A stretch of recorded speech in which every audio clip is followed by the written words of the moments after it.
আওয়ামী লীগ সরকারের সাবেক স্বাস্থ্যমন্ত্রী জাহিদ মালেক, সমাজ কল্যাণমন্ত্রী ডক্টর দীপু মনি, সাবেক সংসদ সদস্য ও সাবেক প্রধানমন্ত্রী শেখ হাসিনার চাচাতো ভাই শেখ হেলাল উদ্দিন, ছাত্রলীগের সাবেক সভাপতি লিয়াকত শিকদার সহ তাদের পরিবারের মোট ১১ জনের ব্যাংক হিসাব স্থগিত করেছে বাংলাদেশ ফিনান্সিয়াল ইন্টেলিজেন্স ইউনিট।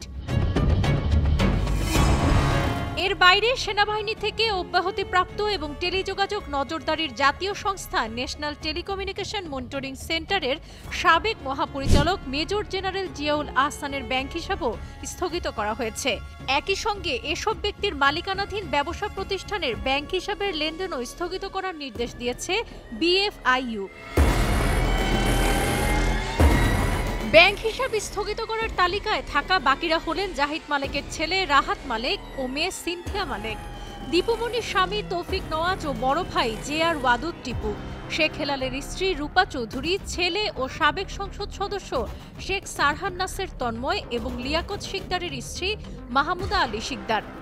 চিঠিতে মাহমুদ আলী শিকদারের মালিকানাধীন ব্যবসা প্রতিষ্ঠান কম্পিউটার ওয়ার্ল্ড বিডির ব্যাংক হিসাবের লেনদেন স্থগিত করার কথাও বলা হয়েছে। সোমবার বিএফআইইউ দেশের সব ব্যাংক ও আর্থিক প্রতিষ্ঠানের কাছে এ সংক্রান্ত নির্দেশনা পাঠিয়েছে। এছাড়া এসব ব্যক্তির মাতা পিতা, ছেলে মেয়ে ও তাদের মালিকানাধীন ব্যবসা প্রতিষ্ঠানের ব্যাংক হিসাবের লেনদেনও স্থগিত করা হয়েছে।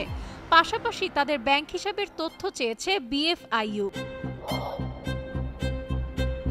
এই নির্দেশনার ফলে এসব হিসাবে সব ধরনের লেনদেন বন্ধ থাকবে। চিঠিতে উল্লেখিত ব্যক্তিদের পিতা, মাতা ও স্বামীর নাম, জাতীয় পরিচয়পত্রের নম্বর ও জন্ম তারিখ উল্লেখ করা হয়েছে। বিএফআইইউ বলেছে, আগামী ৩০ দিন এসব হিসাবের কোনো লেনদেন করা যাবে না। বাংলাদেশ ব্যাংকের কর্মকর্তারা জানিয়েছেন, তদন্তের প্রয়োজনে ব্যাংক হিসাবে লেনদেন স্থগিত রাখার সময় বাড়ানো হয়েছে। নির্দেশনায় বলা হয়েছে, স্থগিত করা সব ব্যাংক হিসাবের সংশ্লিষ্ট তথ্য বা দলিল, যেমন হিসাব খোলার ফর্ম, কেওয়াইসি ও লেনদেন বিবরণী প্রভৃতি তথ্য সংশ্লিষ্ট ব্যাংক ও আর্থিক প্রতিষ্ঠানগুলো চিঠি দেওয়ার তারিখ থেকে ৫ কার্য দিবসের মধ্যে বিএফআইইউর কাছে পাঠাবে। বাংলাদেশ আওয়ামী লীগের যুগ্ম সাধারণ সম্পাদক দীপু মনি সর্বশেষ আওয়ামী লীগ সরকারের সমাজ কল্যাণ মন্ত্রী হিসেবে দায়িত্ব পালন করেন।